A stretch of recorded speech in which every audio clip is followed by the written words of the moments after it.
different after moving to Hawaii than I originally had anticipated them being. So here's 10 things I wish I would have known before moving to Hawaii. Okay, let's go. Number 1, traffic is really bad. Like, bad.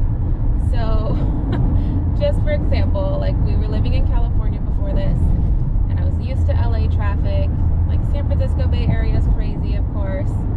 But there's nothing more frustrating than being on a tiny island in the middle of the Pacific, seeing where you're going because it's that mountain just like right over there, and it taking you 2 hours to get there. So you're at a snail's pace, you're on an 8-lane highway, which also is another misconception. People think like, oh, it's just tiny dirt roads and like 35 miles per hour everywhere. Not on Oahu. We've got traffic, we've got major population, it's a big city. So the expectation was totally blown out of the water when I realized, okay, I get it now. Like, your day has to be planned around traffic. That means I need to leave my house sometimes at 5 a.m. if I know I want to get somewhere by 8 a.m. and not miss a meeting. Sometimes that means when I leave that early, that means I'm intentionally going to a coffee shop to work before my meeting just to beat traffic, or so that I'm avoiding that crush. Guaranteed there's like an accident every day. It's just insanity, and it's just part of life. And then coming home, I need to leave town by 2 or 3 p.m. because once school gets out, good Lord, it's another mess. I mean, literally traffic starts at 2:30 and goes till 7:30. The perk is that I'm always listening to podcasts and audiobooks, and I get a ton of information in those hours I am stuck in traffic, and you just can't avoid the chiming, but it's brutal. So be prepared for that.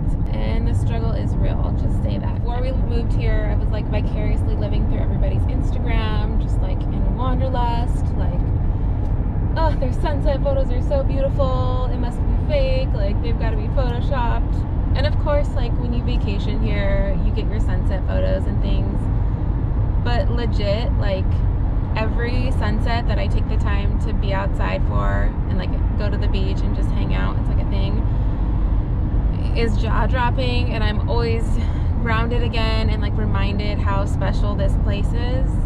It just never gets old. So we've been here for 4 years now, and my husband grew up here, but for me this is like, it's still just as beautiful, and I want to Instagram every freaking sunset because it's just that pretty. I don't know, like the nature here is on a whole nother level, and if you don't slow down and take a moment to appreciate it, like you'll take it for granted because you can get used to it, I guess, in a way.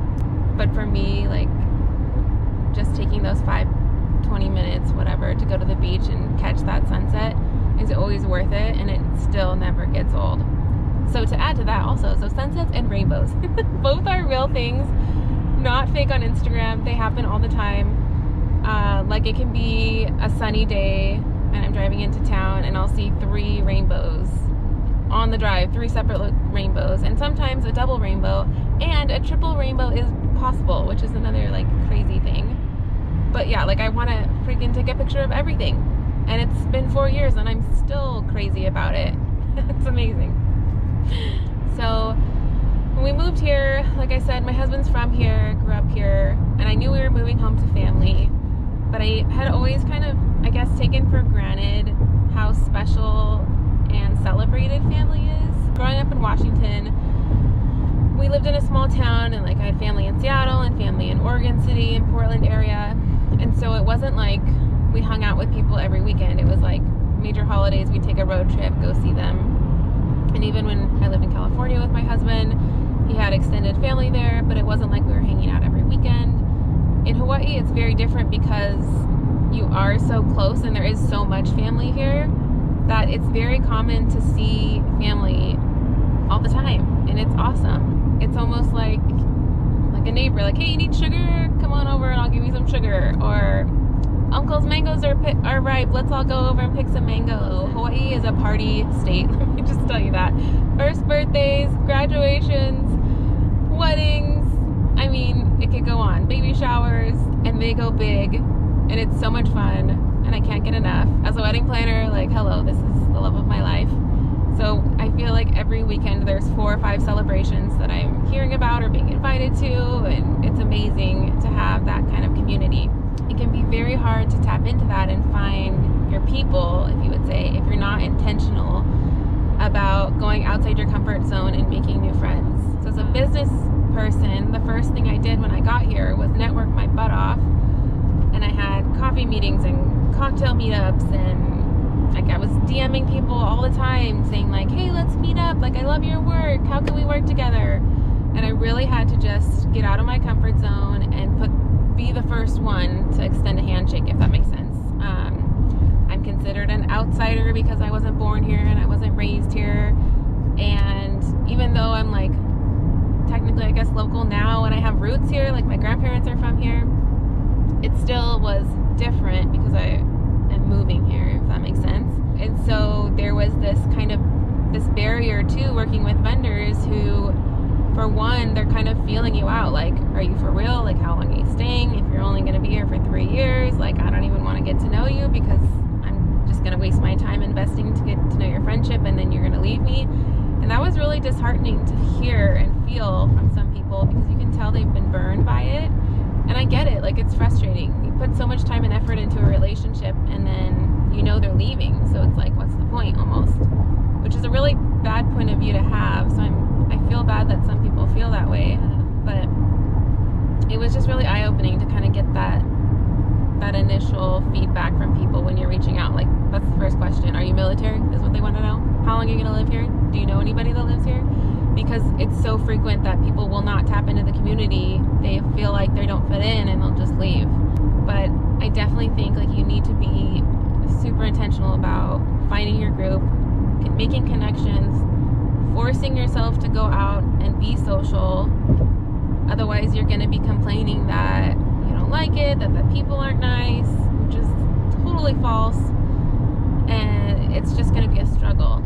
So I guarantee you, if you take the time and effort to get to know people and hear their stories and see how you can add value to their lives and just get to know them, like, listen more than you talk, I guarantee you will find people that have things in common with each other, and it's just, you're gonna have so much fun. It's so much better. Like, I've made more solid connections within the first year of living here than I did 6 years living in California, moving around in the military.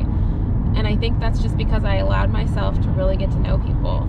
There's also camaraderie knowing that so many people are transplants. So, I mean, if you're, like for me in the wedding industry when I was starting, it's like half the people I'm connecting with are transplants. Like, either they're prior military or they just moved here because it was always a dream of theirs and they've just made it work. It's really fun to compare stories of how we all got to where we are today and like where we want to go in the future, if that makes sense. But be intentional, get to know your community, get out of your box, get off base. You have to make the work, do the work, and then you'll find your people. But I don't want to hear, I'm sick of people saying, oh, I moved to Hawaii and I couldn't make any friends, so I left. Like, that's a BS excuse. With social media now, it's called 20 seconds to DM and be like, hey, can we meet up in person and be like real life friends? That's all it takes. Or like, hey, I love your work. How can we connect? How can we work together? Let's meet up for coffee. I mean, that's it. Easy peasy. Let's talk about food. Okay, so before I moved here, I was a foodie already. Like, my family knows anytime there's a holiday and we're not there, I make them send me pictures of their food.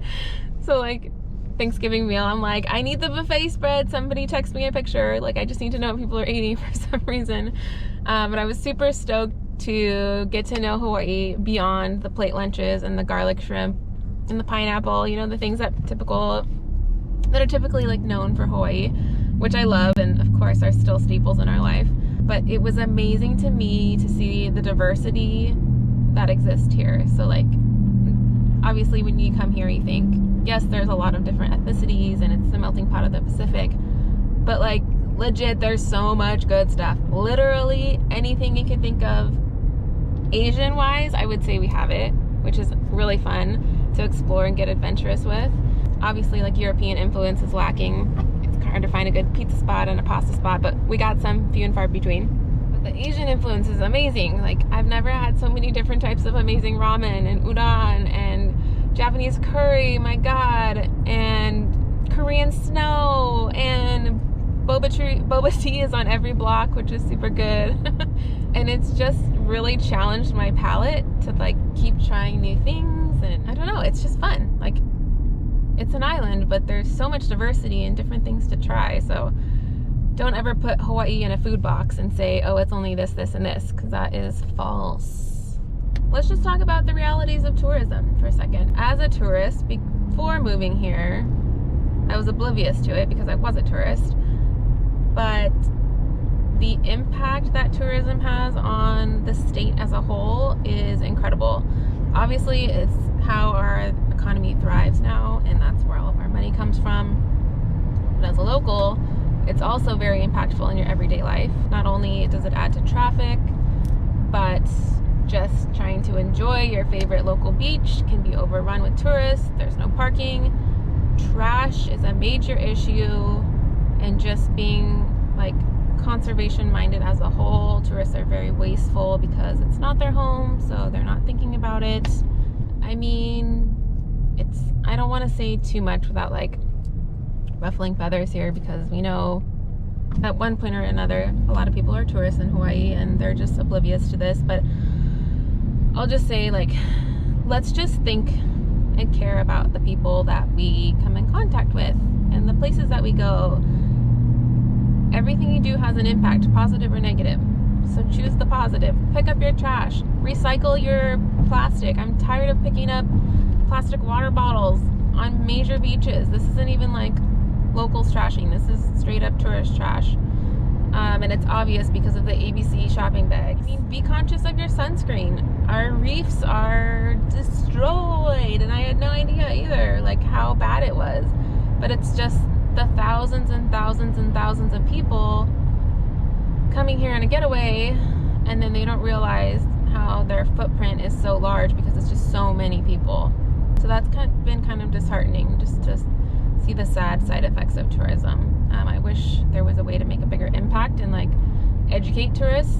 Maybe they need to do that, like on the flight over here, like, hey, here's 5 things you weren't aware of about Hawaii, but let's educate you so that you can become a helpful tourist, not a hurtful tourist. I don't know, is that a good idea? I don't know, I think it would help, but we'll see. Let's talk about the local food movement and just the reality of how much things are shipped over here. So fun fact, I bet you didn't know that like 90% of all Hawaii's food and just everything, commerce, is shipped in. So, and again, that's just to cater to the amount of tourism that we have, but also the population. These are tiny rocks in the middle of the ocean with a lot of people. So the demand is there. Like, we literally have to ship things over here. I think I heard somebody say that if our islands were cut off due to like just no shipments, our island would only have a week's worth of food supply before we would run out. So that fact is a little bit scary, but that's not to say there isn't a huge local food movement happening right now, supporting local farms, small farmers, small businesses, to really just encourage people to shop local instead of going to a big box store. Our farm markets are amazing. We love supporting them. Because let's just talk about the reality of farming in Hawaii for a second. My in-laws are farmers. I live on a farm. It is 90 to 95 degrees plus, with humidity in Waianae in the summer. And my father-in-law legit will work from 7 a.m. until 7:30 p.m. and he's in his 70s. Back-breaking work, the entire day. And he like hardly sweats. So this man is Filipino and literally the hardest working man I've ever met. And they do it because they have passion to grow good food. So the best way you can support people like that, all these small family farmers who have been growing food in Hawaii for the last 20-30 years, a lot of them came from the plantation days too, so there's a lot of history back there. But just by supporting local, when you go to the grocery store and you're seeing oh, strawberries grown in California versus a papaya grown 2 blocks away, make the effort to shop local. That's all it is. Of course we want some of the mainland things. You're gonna crave it, you're gonna need it, whatever. But try to pick things that are grown locally. Another thing I wish I would have known before I moved to Hawaii was to learn a little bit about history. Once you move here, I don't know, maybe people don't know, but I knew about Hawaiian history just because of my husband. He's not Hawaiian, he's full Filipino, but just growing up here, you can't not know about it.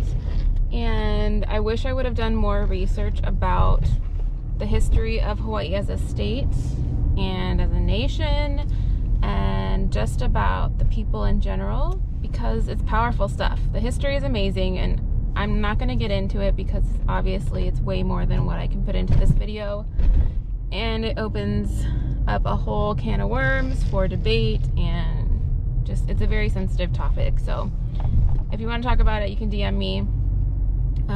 Happy to chat on the phone even about my personal experience, but I just wish more people knew about the importance of Hawaiian culture and the experiences that this culture has gone through over the years, and just what they're dealing with today. Do your research.